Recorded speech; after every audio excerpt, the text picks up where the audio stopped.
My name is Badru Salim Al-Amri. I come from Mombasa. I was born in Mombasa, raised in Mombasa, but brought up, grew up in Nairobi. I have I have 4 brothers and 3 sisters. Okay, and on my same father, same mother. And from my stepfather, I had 1 sister and 3 brothers. That's it. I live in Mombasa. That time we didn't know about madhab or anything else. We just know all Muslims. As long as you say Shahada la ilaha illallah, we know you're Muslim. Otherwise, we don't know about the difference. There was a difference that I knew was Ismailis. We used to call them Khoja. Even now, till now, people in Mombasa, they call them Khoja. They don't call them Ismailis. It's Nasharis, we say they are Indian descent. Then there's Bohora, we saw these are different, but we didn't know that they are difference of Muslim. I thought they are all the same. As a Muslim, as I was a child, we were sent to madrasa, but I used to run away. Like I said, I was a boy. But most of the time we used to go to madrasa, and if we miss madrasa, they come and fetch us, get beaten or get whatever it is. So our parents tried their best, but they didn't tell the difference, that they are different Muslim. We know that all Muslims are Muslim. Whenever madrasa, which is I go, we used to read Quran only most of the time and do the prayers. That's the only thing this is the thing which I want to try, and when I go back to tell the ulamas to teach them fiqh, the children, so that they know about religion.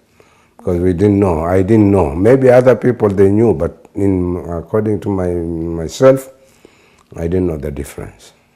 Yeah, just generally Muslim, and I believe that all people are Muslim. When they are all Muslim, they are Muslim. When I grew up, when after marriage, after my father died also, I went to Arabia, because I couldn't do nothing back home, because there's nothing much I can do. So my mother put a lot of pressure on me to go to Arabia. I went to Arabia, I worked there. Still, I didn't know about religion. All I do is pray, read Quran, that's it. More than that, I didn't know that. We used to pray with everybody together. I found one guy was different from others because he was using stone, which the shias call them mur. So, even though I didn't ask him much. So after that, when Khomeini came around, I came to know Khomeini came about Shiism, so I started to raise up. But still, I didn't know who is Khomeini, first of all. Anyway, I just said that he was a Muslim, that's enough for me. Now, when I went back home, from Arabia, I went back home. From there, I used to visit a mosque called Masjid Sakina, or we call it in Swahili, Mskit Sakina. So there, I got friends, I got a very good lecturer who was a Sunni brothers, and he was very powerful. He mostly was attacking politicians, so people became more coming. He told us, we young generation, to be united, to do something that we can be united and improve our religion. Then the young generation started forming a group. They decided to bring all the ulama, from Shia to whatever, wherever they are. They got 2 Shias. One is known as Abdullah Nasser. The other one is known as, I forgot his name. Then there's another one, his name is Badawi, but in fact, he's a Sunni, but he talked much about Shiism than Sunnism. His children are Shias. Even he told the children told him, you know about Shia, you speak about Shia, why don't you become Shia? He kept refusing. So that's how it is. So from that time then, there are some people, I don't know, who are against Shias, and that is the time I came to know there's a difference between Shia, between Muslims. Otherwise I didn't know. When I heard about these Shias, I asked them, whoever's talking about Shias, I asked them, who are Shias? The answer I get is Shias are kafir. But I was not satisfied with that answer because I didn't know why they are kafir. And why are you saying, you call them in the mosque, then you tell them they are kafir. So I wanted to know more. I saw one, maybe his name is Koji, I don't know. Or maybe just, I know he was an Indian. I asked him, I don't know if it is the way I ask, I don't know, I'm not sure. He got upset because I asked him, why you Shia hit yourself? Then he get upset, you want to fight me?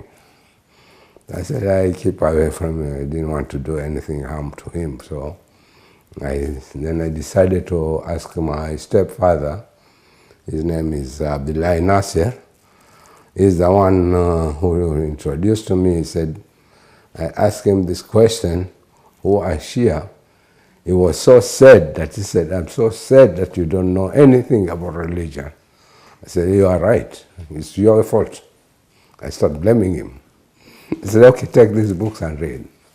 So he gave me some books which I had myself, which is Bukhari and Muslim.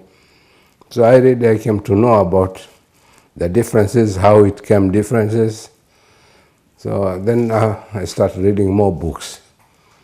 After that, I even listened to his khutbah. He gave khutbah and talking about all the things which mostly that time he never talked about Shiaism, but he talks about Islam. So then I decided to leave Canada, Kenya, to come to Canada. And this year, I met one guy who was looking for a house that time. For my family was coming to Canada. So I had to look for a house for them. And I found one Iranian guy. His name I think is Shiraz, something like that. I'm not sure, I don't remember. It's a long time ago. It's around 89 or 90, somewhere there. So then he said, okay, and that time when we meet, it was time for prayer. He said, let's go to the mosque, I'll show you. And we start praying. I found that mosque was a Shia people because of they used to play with the Moor.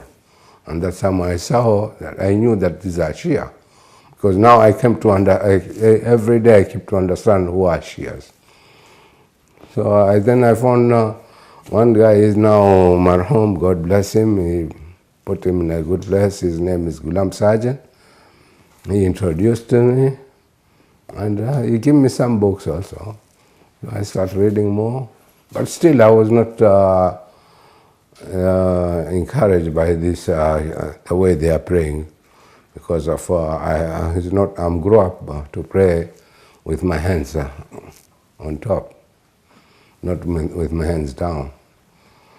So then after that, the more I get educated, the more I listen to the khutbah, the more I listen to Maulana Rizvi, I came to understand. So then I started using more. Experience for me now, whenever I go to the mosque, I don't care who I'm praying with. All I know, they are Muslim. So whenever you're a Muslim, you want to chase me, okay, I'll go away. But even though you cannot chase me. So if they don't chase me, they welcome me, I'm okay. And nobody asks me any question, nobody tell me any question. Mostly it was the book of When I Was Guided. That is the first book I really read when in Canada. It's called When I Was Guided by Tijani. Then the other book I read also, I forgot the name, I think Peshawar Night, I think that one, and the other book was The Right Path, I don't know if the other, which one is first, I don't remember. But before that, when I was in Zanzibar, I read some books in Swahili called Al-Mizan, which was written by a Shia. That's how I came to read more, to understand more.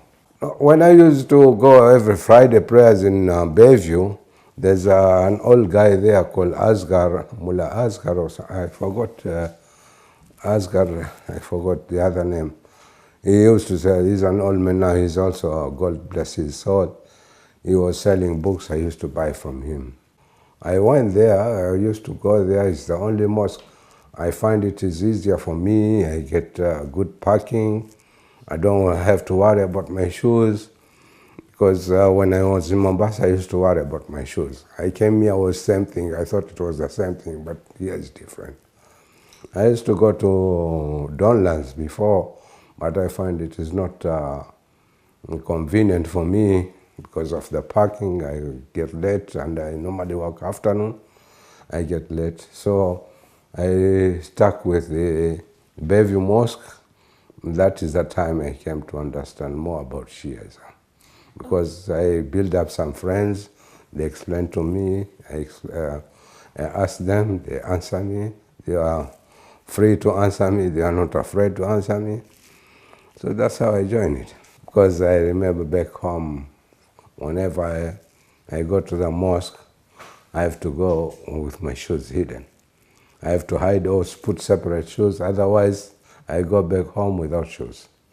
I had no problem with my family. In fact, they just tell me, why are you mixing prayer? That's it. I said, no, look at the Quran, you'll find out.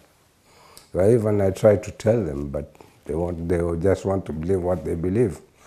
The only thing is, because that time when I was there, my children were young, they were small. I have to take them to madrasa. They have to learn Quran. So the only place I used to take to the Sunni when I was in downtown, in Donlands, where there's Indian Donlands, there's a mosque there. I forgot the name. Is it Donlands Mosque? I don't know. In fact, I don't know much about that the name. So I used to take them there. Every day they go to madrasa to read Quran. Then there was a Somali guy. He used to come and pick them and bring them home. The mosque was in Dundas. It was called Jamia Mosque. So they used to take them there. After that, when I came to Richmond Hill, so I had nowhere to send my children for Quranic school. So then I found out that there's Al-Sadiq, which is first in Bayview, Al-Sadiq school. There, every Sunday they learn children. But the thing is, that time I was jobless, I couldn't afford, but they said just bring them. So I used to bring them, to send them there for school. So for Islamic teaching, and that's how, I don't know, because of that reason why my children become Shia, I don't know, but I didn't make them Shia. Don't accuse me. I used to read much about Yasin, because for me it was easy. It was very difficult, as I said, going to madrasa for me was not very easy, it was not good attendance. So I started reading on my own, then Yasin became easy for me, so I used to like a lot. Then after that, keep reading, I find out that there are three ayahs. Ayatul Kursi, Ayatul Mulk, and Ayatul Shahid. I know them by heart now. That's why I like to read them a lot every day. Whenever after prayers I read. And now I like most is Surah Al-Waqiyah because of the translation, the meaning. It was very tough for me. So I wish everybody understand that surah, because it's very really touching. And even because of Surah Al-Jum'ah also, it's very nice to read it. I like to read it because of translation. talking about the Yahudi and this thing, and what we are supposed to do every Friday. Because most of the time, I keep telling my children, read this surah, especially the end of the ayah, which says about God told you to go to the mosque. The risk is coming from him, not to you, anybody else. Then I found the history of that Surah Al-Jumu'ah also. There's a history behind it, you know that?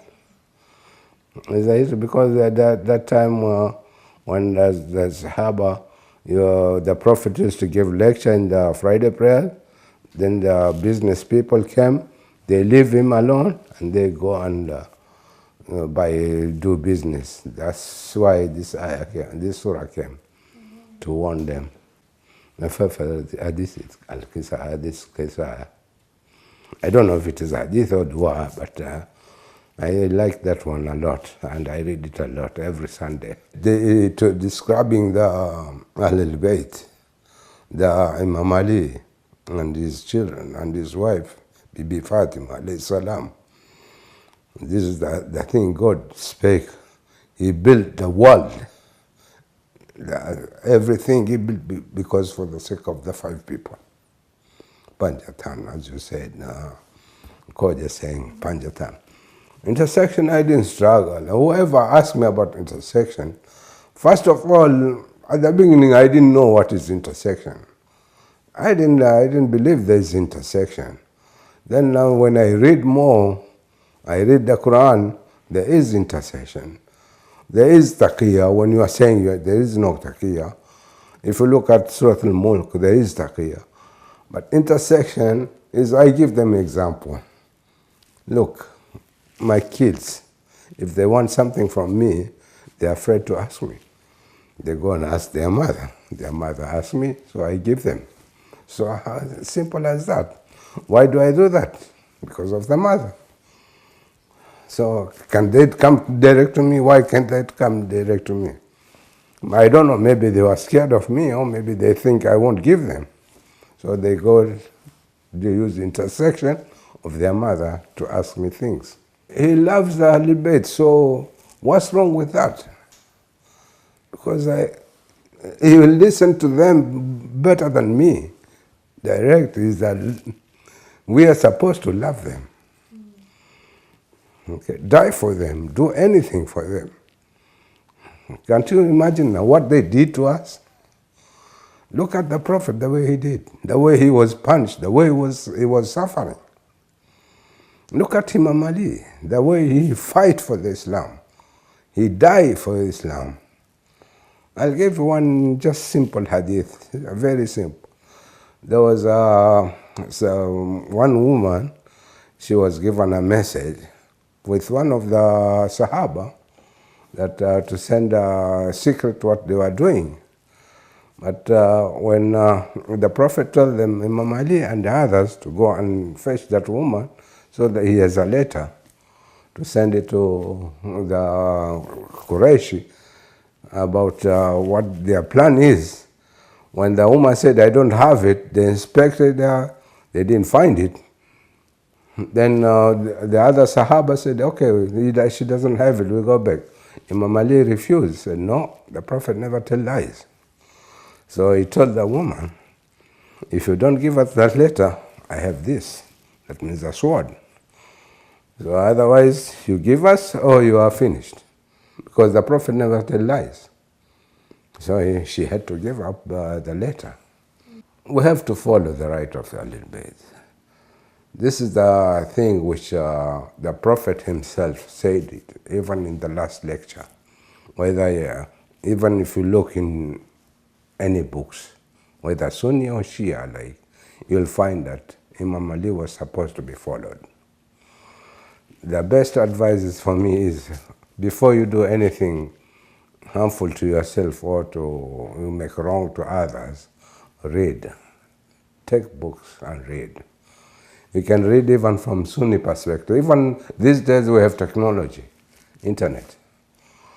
I don't know much about computer, but I think you can get a lot of things from internet. So if you don't know, ask the people who know it. Or just ask the people who follow the real Sunnah. Or whatever you have doubt, like me, if I have doubts, I go and ask a question. Yeah? Lucky I have Maulana Rizvi who is near me, I can ask him more questions than anybody else. Then you guys, I don't know, you are afraid to ask your ulamas, I don't know. Go to internet. But be careful with the internet. Sometimes it tells you not something which is wrong. Just be careful whatever you are checking. Yeah, my advice is we try our best to talk about it. Like I said, there's one Khoja, friend, an old man, I forgot his name. His son is the one with the glasses. His name is Mahmoud. I don't know his father's name. So I was saying, just he heard me. He said, you Shia, why you hide? Why you don't talk? Why don't you explain to people about Shiaism? He kept hiding. He came to me and said, hey, stop. Don't blame on the Shia. Blame on the Khoja. So I said, you are Khoja? I said, yeah, that's why I'm telling you. Blame on the Khoja. But I keep telling you, at least, like if somebody is going down, pull his hand up. Try to explain to him. Don't be rash. Don't be, you are a superhero. Don't tell me that the heaven is on your legs or on your head. Nobody is perfect. Only God knows where you go. So he's the only one who can judge, not you. You cannot judge me, or I cannot judge you. We cannot judge each other. Just assume that. That's why I said everybody is a Muslim. The only thing is you explain. Like somebody explained to me, that's why I came to understand. Otherwise, I didn't know. And don't ever call me convert, because I'm already Muslim. So call convert the one who become Christian, who become Muslim. That is a convert, not me. It's just lack of education. That's it. I'm not a convert.